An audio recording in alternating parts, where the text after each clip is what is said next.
This is your first time. What's your impression of the country? And you said you had mixed feelings. What exactly are you talking about? You know, I wrote we was riding through the streets of Nigeria yesterday, and it was very an intense feeling. It was very intense. It's a very intense city, and good, but at the same time, I want to do something to help Nigeria as well. You know, I'm not gonna sit here and say, "Oh yeah, Nigeria is all that, it's off the chain." I'd be lying to you. You know, I love the intensity. I love the hustle, because I was a hustler, and I'm still a hustler, and I'm gonna be a hustler till I die.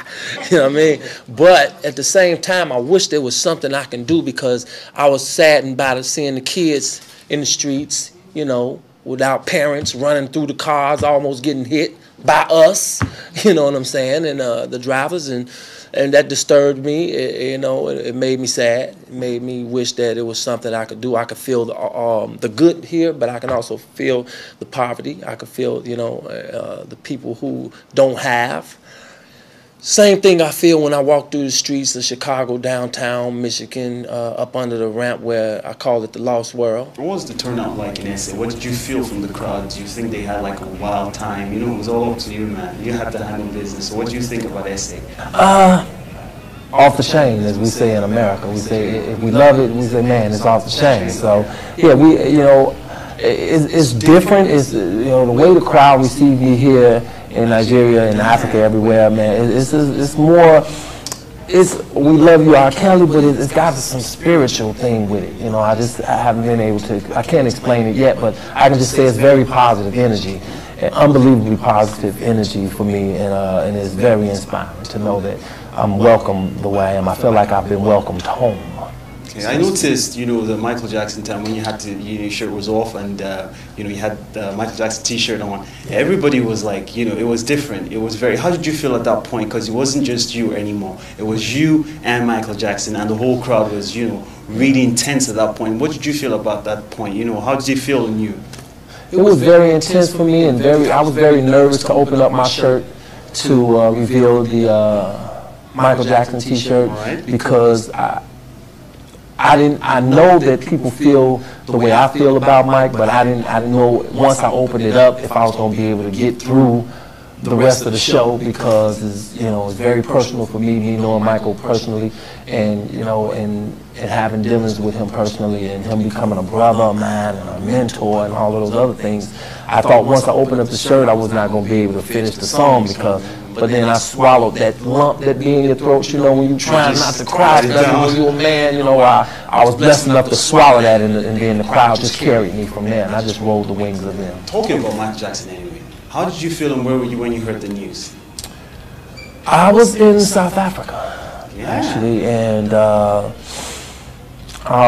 was awakened, you know, out of my sleep, you know, with a knock on the door, and those are the worst ways to find out things, because you're coming out of your sleep, you know, and that's not something you want to be awakened to, you know. But to go to the television, and before I could get to the television, down the hall, I heard the television playing Michael's songs. I just slid down on the floor, and I said, I was not dreaming. This is for real. And I eased into the living room, and there it was. You know, it was true that Michael had passed on, and it hasn't sank in even yet.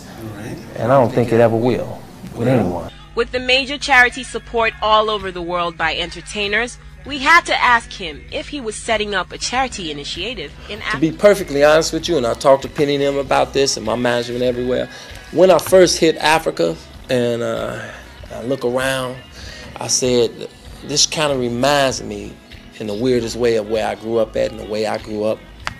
And I said I wanted to come, and this is even before I came to Africa. I said, when I go to Africa, I want to do a documentary. That's for one. R. Kelly Goes to Africa, you know, my life backstage. I want to write a book on my experience throughout my life, and then coming to Africa. And then I said I want to do something humanity-wise here in Africa. I don't know what, because I wouldn't know the first place to start. But I said that I didn't want to come up here and just get on a stage, sing songs, get paid, and go back home. The flight's too long for one. If I'm going to get on a flight and come all the way over here 30, 20-something hours over the water, whatever, I want to do something that's going to touch people and touch my life. Finally, is it true they call you the vampire? Like, you get in the studio, you're an all-nighter, you're just doing your thing, and you just gotta get up, you know, early the next day or whatever time you decide to get out of the studio, and it's all done. The recipe has been put together. They call me all kind of things, man, when it comes to that. The vampire, the landlord, the janitor. I done heard all kind of stuff, because I am up all through the night, and there is no hour. I call it 50 o'clock in the morning. That's the time I'm up till, 50 o'clock. You know, doing tracks in the studio, you know, trying to be creative, you know, and I feel like when the world is asleep, I'm at my best. That's where you can come up with your hits. Absolutely. You don't have people, cousins and stuff calling you, trying to borrow money and trying to help you with condos and stuff. Absolutely. You're paid. I mean, you shouldn't bother about anybody asking you for money, because you should be like, all right, I'll give you a little out of it. I mean, you should come and share with me. When you add all that up over the years, my brother, you start getting them calls from your accountant. Yeah, but the money keeps coming in. You're here in Nigeria, must have paid you pretty well. Yeah, but you know what? The more you do it, yeah, the more you're pouring out. You start beating yourself pouring out, and then it start exceeding what's coming in. You start looking at the bills, and you kind of slow that up. You got to slow that train up a little bit. Yeah, I get it. Kel was made it. It was just amazing, you know, having you. One love, man. Appreciate it, having man. you in Nigeria. Appreciate Cheers. it. Yes. The second show at the Tafawa Balewa Square brought R. Kelly closer to numerous fans in Nigeria. Opening with some heavy foot-stomping hip-hop tunes, he moved swiftly but surely through a string of songs that his fans re-echoed.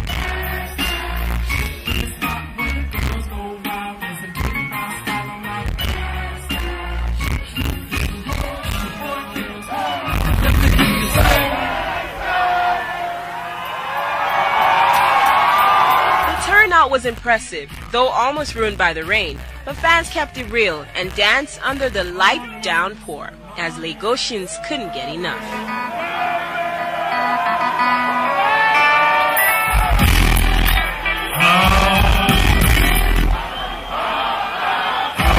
It was just too great, man. It was fantastic, man. R. Kelly being in Nigeria, man, give it up for R. Kelly, man. The show was great. R. Kelly was awesome, you know. I didn't know it was going to be this explosive, but it was great. It was great. Oh, that's fun, man.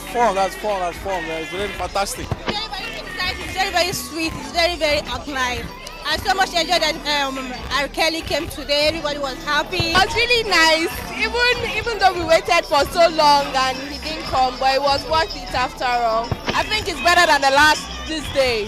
R. Kelly is somebody I love, and man, this is awesome. Yeah, I feel very good. I'm very happy. The capital city wasn't left out of the fun that This Day Music Festival had in store. Has it stormed Abuja? The This Day Dome was packed with music lovers, young and old, who had been starved with the mystery of seeing R. Kelly. Opening the night was lyrical genius Mr. Incredible M.I. But nothing to me. Then came the energetic band and the Mo Hits crew. To round up the This Day Music Festival, the prolific R&B superstar took center stage, holding the crowd spellbound. Who they came to see, let them come close to me.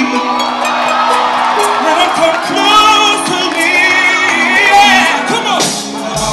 I wish that I could hold you now.